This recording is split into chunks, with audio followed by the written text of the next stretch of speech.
మీ భార్య తులసి గారికి రాజకీయాలే కొత్త. అలాంటిది ఈ మాట్లాడటం జరగగానే డీప్ షాక్లోకి వెళ్తుంది కదా. షాక్లోకి వెళ్ళడం కాదు, ఈ నీచమైన ఫ్రాడ్ హత్య రాజకీయాల్ని అసహ్యించుకునే స్టేజ్కి వెళ్ళింది. కానీ ఈరోజు మేము ఇక్కడి నుంచి ఒకటే చెప్తున్నాం, నా భార్యని మాకు దూరం చేయాలని చూసింది ఎవ్వరైనా సరే వాళ్ళని వదిలిపెట్టే ప్రసక్తే లేదు. తులసి గారు, మీ మీద జరిగిన ఈ దాడిని మేమంతా ఏకకంఠంతో ఖండించాం. Thank you. మీకే కాదు, నా మీద అభిమానంతో నేను త్వరగా కోలుకోవాలని ప్రార్థించిన ప్రతి ఒక్కరికి నా కృతజ్ఞతలు. ఎంత పెద్ద యుద్ధమైనా సరే ఎదిరించి బరిలో పోట్లాడి గెలవాలి.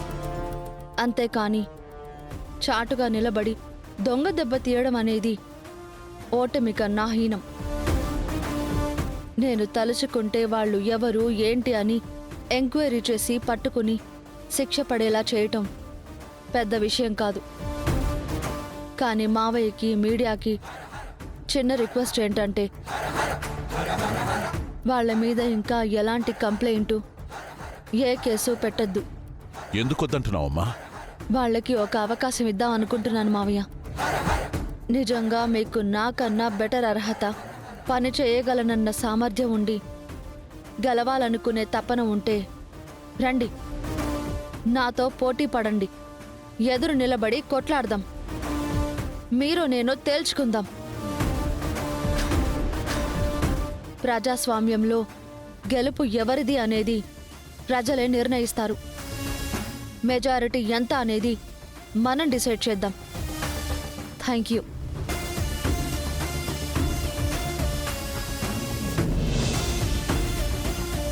తీసుకో తులసి.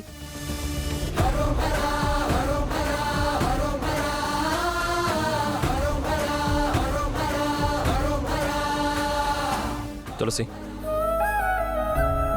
నువ్వంత గొప్పగా మాట్లాడతావని నేను అస్సలు ఊహించలేదు. ఆ దుర్మార్గులెవరో వాళ్ళని జైలుకి పంపకుండా పోటీకి రమ్మని చెప్తావేంటమ్మా? విశాలాక్షి, కాసేపు ఆ నీచుల సంగతి పక్కన పెట్టు. ఇవాళ కోడలు మీడియా ముందు మాట్లాడుతుంటే అలా చూస్తూ ఉండిపోయాను తెలుసా?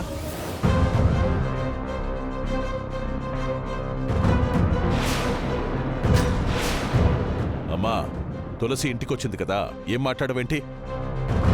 తీసుకొచ్చారు కదా, సంతోషం. రాజకీయాల గురించి తెలీదని చెప్పింది గాని నిజానికో లీడర్ ఎలా మాట్లాడాలో అలా మాట్లాడిందమ్మా తులసి. ఇక ఇంట్లో భజన బృందం కూడా మొదలైందన్నమాట. నిజంగా నువ్వు ఏం చెప్తావో అని టెన్షన్ పడ్డానమ్మా. కానీ నువ్వు అలా మాట్లాడడం వల్ల జనం దృష్టిలో ఓ మెట్టు పైకెక్కావు తెలుసా? వాళ్ళని జైల్లో పెట్టించాలన్న దృఢ సంకల్పంతో నేనుంటే నువ్వు ఇలా చెప్తున్నావేంటా అని నేను కూడా కంగారు పడ్డాను తులసి. కానీ తాను ఎంత గొప్పగా ఆలోచించిందో తర్వాత అర్థమైంది నాన్న.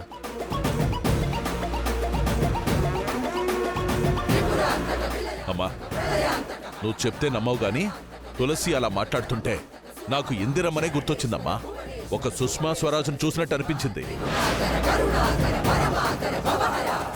చండ మారుతం ప్రచండ వేగ నర్తనం భుజంగమాలధారి శంకరాల వేదనం